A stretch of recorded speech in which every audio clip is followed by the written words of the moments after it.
Hello, Tara. It's Richard. Yes, dear one. I was just reading some of my old notes from with Lazarus, and come across the trust is one of the important energies. Indeed it is.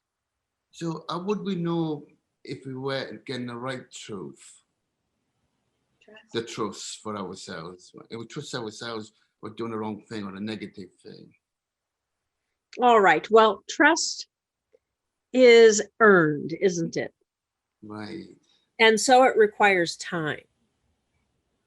So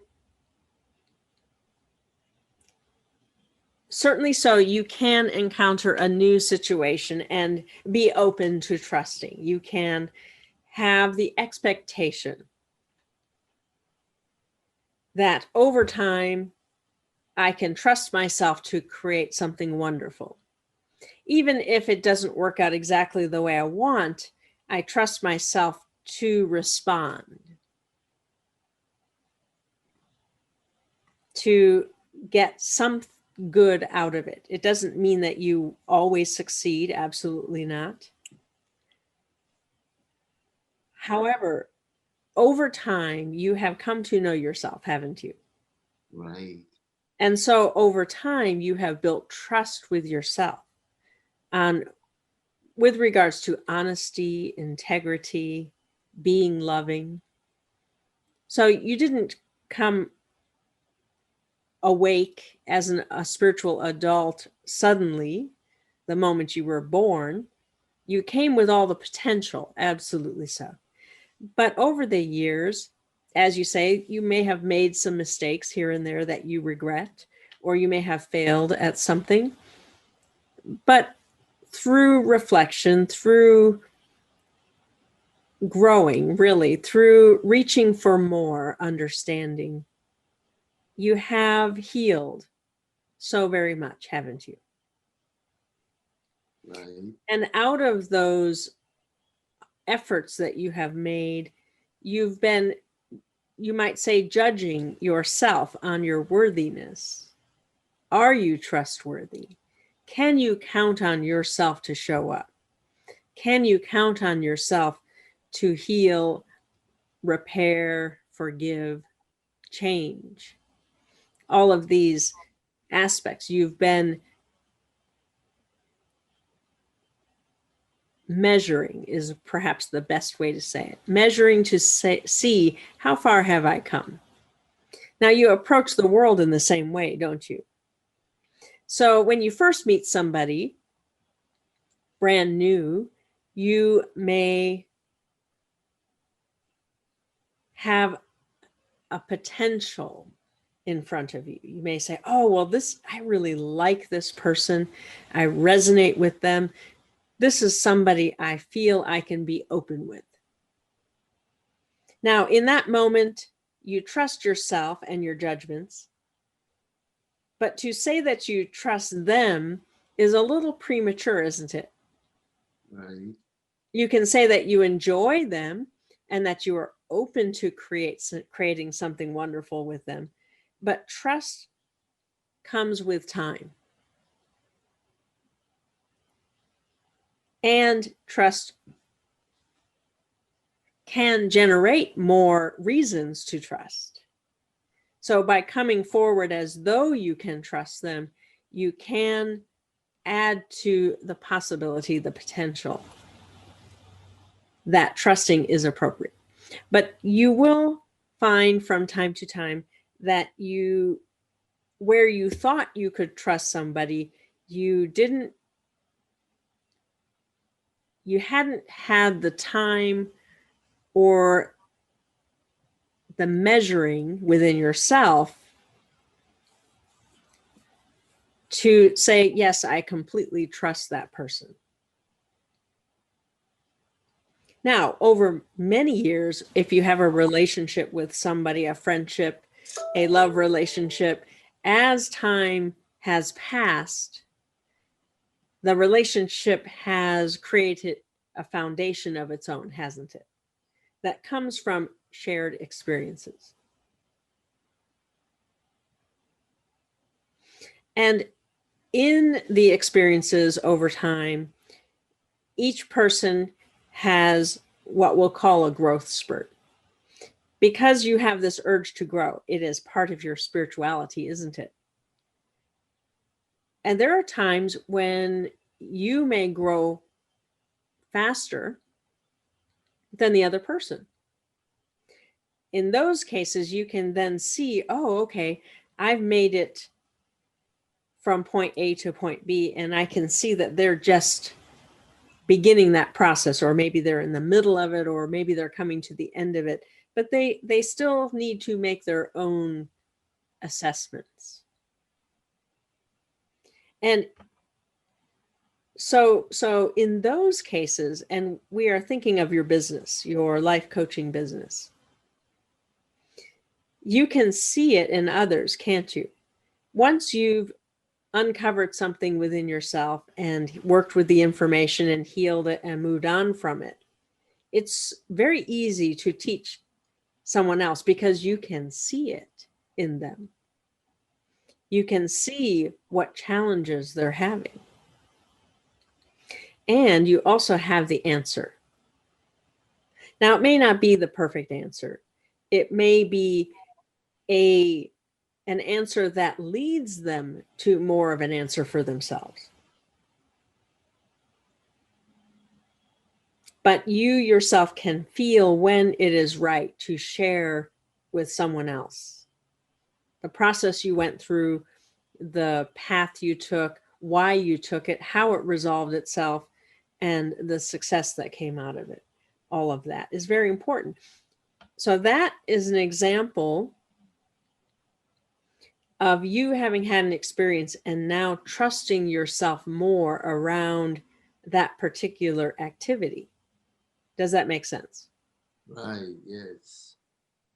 Now, does that mean that you can trust the other person will come to the same conclusions? Of course not.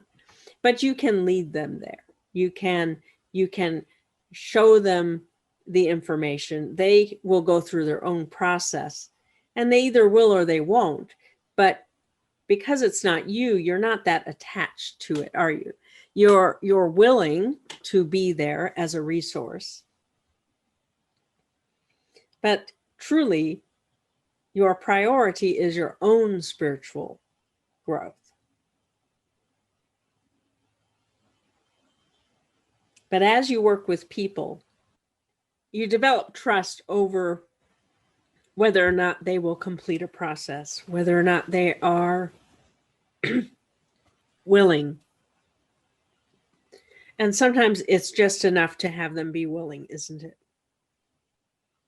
Right. They may or may not succeed, but it is whether or not they are willing that matters. And is there more to the question? I just see, when you trust somebody, I mean, obviously that gives you comfort and safety within yourself. Perhaps you can describe that a little bit more. I mean, it's been an important energy. I mean, everybody, I'm talking about myself maybe, but you want to trust somebody just to feel safe. And that is a good question. Where does safety come from? Does it come from outside or inside yourself? Well, inside. It has to, doesn't it?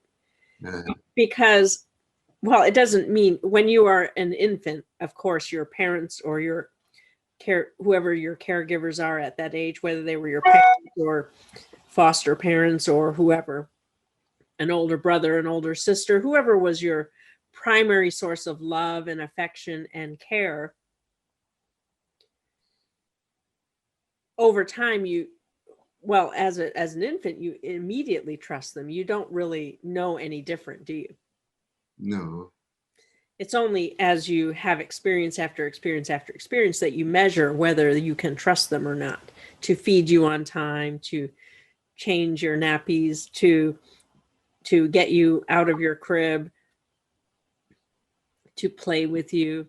And as you become more and more of a more conscious being, and you're learning your language skills and movement and all of that,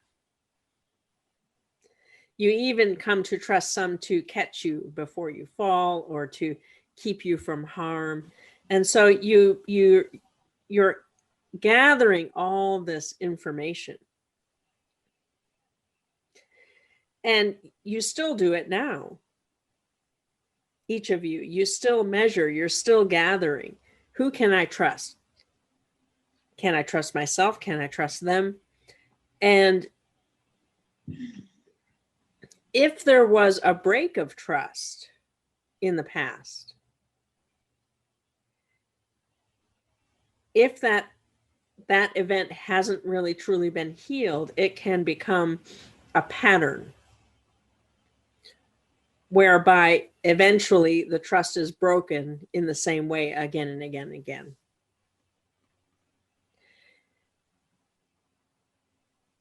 And when trust is broken, it is important to take the time to heal that. But you can begin by healing it within yourself. For within yourself is the real question becomes, can I trust myself to create a reality that I want? And if you haven't been doing so, we're not saying that as you, we're just using that as an example. So we'll make it a client because then it's easier to see. So a person comes to you and says, I'm struggling with success. I'm struggling with making it past my failures. What do I do? And so you begin to work with them on uncovering, why have they failed? Was it something specific? Is it a pattern?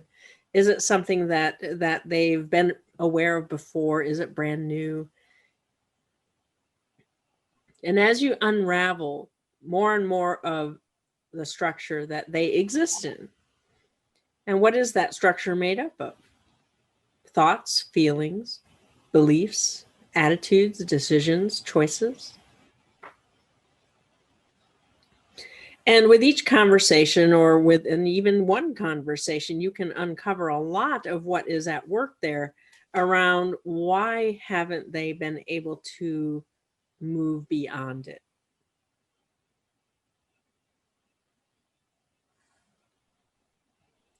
And we've talked about how some instances are more raw or more difficult to break through, particularly if they involve the wounding, or if it's an event that has a recurrence, a recurring theme. Again, oftentimes you'll find you can identify in the wounding that sense of betrayal or break with soul, wondering what happened, why me? Often it'll be a very dramatic shock from coming out of the eternal youth to in that moment of the wounding, when the soul comes in. The phrase is to clip your wings, but really it's to cause you to look from outside of yourself for answers, to look inside yourself and to seek soul. And that's a very difficult concept to get when you're in pain. When you're in pain, you just want the pain to go away. You just want to numb it out. You just want to heal it. You want it to be done with it. You never want it to happen again. However, in that moment of pain, the essence of it is a separation from and a longing for. Separation from the you who was about to achieve everything, and the longing to get that back. Now, if you never seek your spirituality, if you never look to have a relationship with soul, with higher self, with God and Goddess, then you will forever just be chasing this, what was it like before the wounding? This example of the eternal youth. You will be wanting to reconstruct it regardless of the means. However, if you got the message, and all of you did, there's no question, in case you're doubting, you absolutely got the message that the way forward is to work with soul. In many cases, it was the wounding that led you to seek your higher self and to begin to build a relationship and to come to know your soul, and even to retrieve pieces of soul was so important. And all of that has brought you here, all of that healing. You are so much more than you ever imagined you would be on many levels, in many roles. For you, certainly so, are a man, you are a father, you are a grandfather, you're a husband, a brother. And then there's all the other lifetimes in which you play all the other roles, where you were women, children, grandparents, adults, even perhaps a recluse here and there.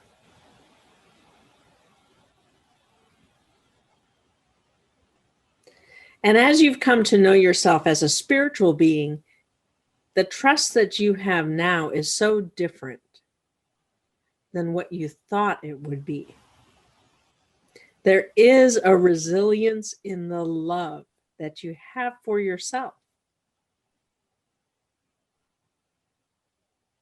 And if we were to say, can you trust yourself to be there for yourself? We know that you would be. That you would honor your true self, that you would seek to grow again and again and again. Well, there must be something I need to know. There must be something I need to become. Where does that urge come from? Well, it comes from your soul.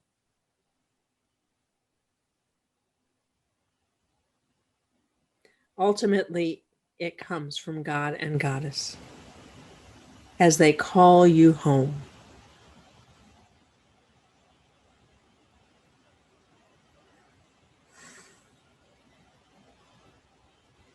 All right, and does that help? Helps a lot. Thank you. Appreciate that. Wonderful. Thank you. We do wish each of you a wonderful evening. We will go for now with love and peace. We love you so and look forward to each and every opportunity to be with you. Certainly so.